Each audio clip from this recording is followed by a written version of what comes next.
What have been the results of working with Planned Parenthood and Majestyk? I would say the biggest thing have been reducing the developers' time to just generate builds. So some weeks you could be generating anywhere between like 10, 20, 30 plus builds for QA or for UAT testing or production, whatever it may be. And this adds up. So my main thing is always, how do we save as much time as possible through automation? So if we guesstimating on average, at this point in time, we're probably saving 10 to 20 hours a week based off of the number of builds that we're pushing out per week. So that's a pretty big cost savings at the end of the day, which instead of spending time building the app and whatnot, it's that developers spending time building new features, which is huge. The other piece, which I haven't really touched on too much yet, is really the security aspect.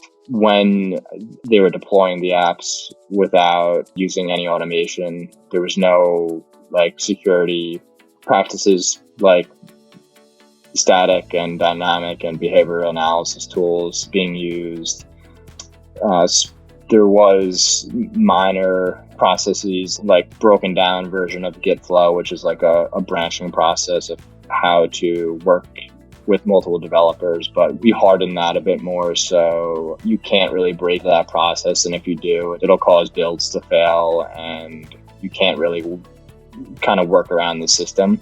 We also added a linter, which is really just checking to make sure the code quality is good. It's following the standards that we set in place, like the number of indents per line of code, things of that nature, like just simple style things in code.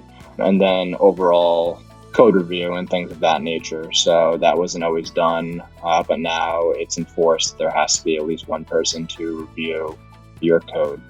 And then another big piece, like post launching the app, is using what we call phased rollouts. So now both app stores support this. What this means is you can release the next version of your app to only a subset of your users. By doing this, it allows you to kind of test the waters before releasing it to everybody.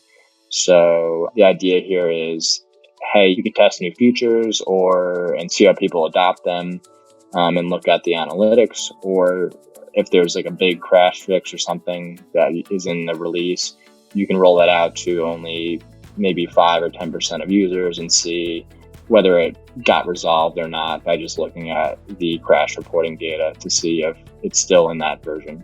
Those are great tools for basically stabilizing the product overall.